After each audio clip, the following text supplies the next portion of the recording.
diawasi nanti bahaya. Kalau diawasi anak-anak oke. Tapi dengan kita ini nanti bisnisnya diawasi oleh POS. Ada alatnya. Mintanya ordernya pecet. Besok yang dikirim sesuai kemampuan jualnya. Ya, yang keempat, personel nih. Kalau nanti mempunyai karyawan, ya, mempunyai karyawan, itu karyawan jangan digaji full. Oh, kenapa? Gak ada rasa memiliki. Mendingan digaji setengah. Deh segini. Deal ya. UMR 2 juta, saya gaji kamu 1,5. 75%. Nanti kalau target kita berhasil, kita naik, setelah saya kurangi biaya-biaya, oke, keuntungannya segini, kami saya share segini persen. Itu rasa memilikinya luar biasa.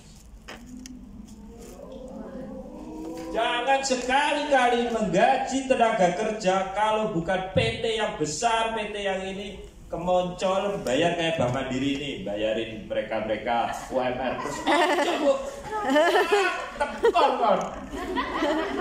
Ya? Iya. Bayarnya sesuai dengan kayak gitu. Kemampuan aja. Oke, kalau mau sesuai UMR nggak apa-apa. Tapi setengahnya dulu 50%. Kerja normally dia. Berhasil mencapai sales, gua kasih 20-30% dari keuntungan. Itu lebih bagus. Ada rasa memiliki. Ada rasa akhirnya fighting sama kompetitor. Itu yang. Terus yang kedua tentang karyawan. Saya kemarin baru belajar apa ya? Jadi ada, mohon maaf nih ke ibu-ibu, jangan tersinggung. Ya, tapi ini benar. Saya pernah hire orang memperkerjakan gitu ya, lulusan SMP. Ternyata apa? Mereka lebih tough. Disengeni, disentil, ngetril. Karena apa? Terpaksa. Itu lebih baik daripada sekarang ibu kalau hire karyawan SMK, ya kalau ditanya, kamu kenapa mau kerja? Saya mau mencari pengalaman. Wah, kalau saya udah tendang. Nek golek pengalaman jane kene nek. Kowe nek kene kudune golek duit go aku. Itu cocok. Kita sebagai owner. Iya tak? Tapi kalau nyari pengalaman, wis golek sing liya ae. Tapi kalau anak SMP nanti ya, buat pramuniaga, buat kasir masih oke. Masih oke menurut saya. Tapi kalau untuk level manajerial nggak bisa. Tapi juga bagus juga kalau bapak ibu nanti kalau punya perusahaan ini kayak Mbak Ika, nyarilah yang D1 atau D3 yang IPK-nya 2,5 ke bawah. Alhamdulillah. Orang terpaksa, tapi dengan kayak gitu kerjanya temen. Ya Pak, bener. Pasti kerjanya di ora iso. Loh, bener. Ini sudah saya buktikan. Ya Pak. Sudah saya buktikan. Kalau IP-nya 3,5, D3, wes kemoncolan. Sesuk sengeni Pak aku metu ae kon. Mendingan saya nyari D1 atau D3 yang IPK-nya 2,5 ke bawah. Itu lebih oke. Tetapi ijazahnya SMA dilihat dulu. Oh, ternyata dia dulu anak pintar. Tapi karena IPK-nya kayak gini, mereka jadi itu terpaksa. Akhirnya mereka kerja terpaksa, tapi nanti temennya. Ini kita trial di Indogrowth, ternyata benar Pak ini. Kalau level yang bukan manajerial, di speed kayak gitu, mereka lebih. Dan dipindah kemana-mana ya nggak keluar. Terpaksa, tabatin. Nah, ilmu kan? Iya, ilmu kan nanti kalau jadi pengusaha. Oke, next. Promosi. Bisnis itu tidak lepas dari promosi. Inovasi produk, kita mempromosikan seperti apa. Kita harus belajar. Ya, memulai pesan antar dan sebagainya. Yang keenam, pajak. Nah, menarik nih kalau pajak, karena kita juga harus belajar. Nanti kayak Mbak Ika ini harusnya sudah punya konsultan. Kalau dia omsetnya sudah 1 M ke atas setiap bulan, kalau enggak dikejar-kejar enggak karuan. Ya, kalau nanti berbisnis Indomaret, nanti yang saya jelaskan, perpajakannya itu sudah berbadan hukum dan harus seperti apa. Tapi dalam core bisnis kita, baik Indomaret, nanti ada outlet mitra, ada living warung. Kalau penjualan yang ngurusin kita, perpajakannya clear. Tetapi kalau nanti untuk PPH yang ngurusin si owner sendiri, tapi ringan, gampang. Kalau untuk perpajakan, itu paling enak kok berbisnis secara franchise dengan kita secara pajak gampang sekali.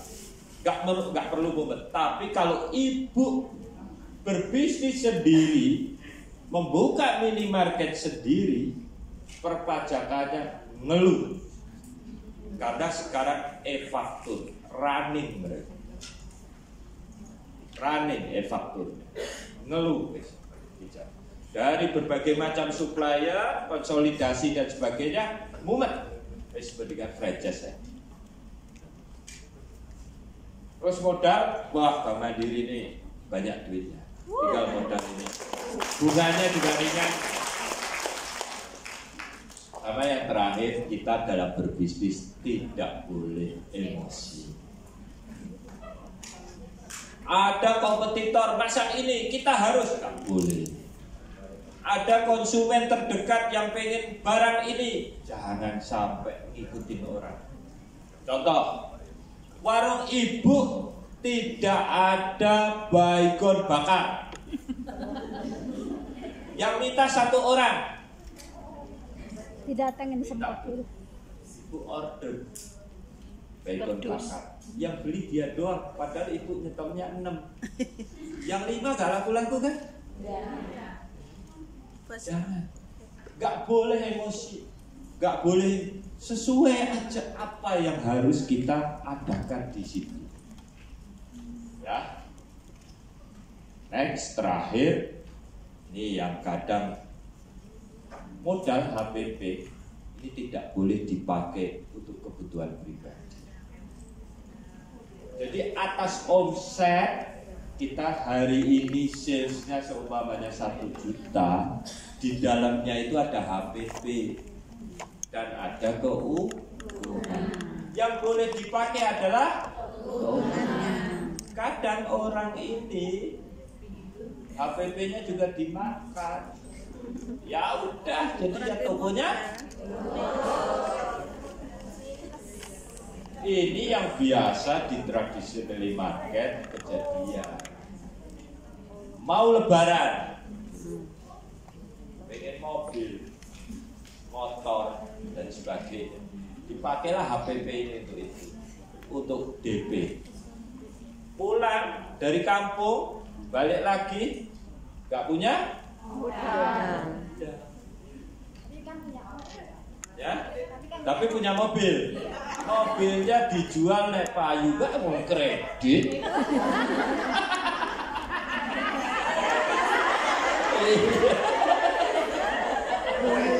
Hilang malah. Nah, gini, nanti kita banyak belajar. Ya, oke, jelas semuanya? Jelas.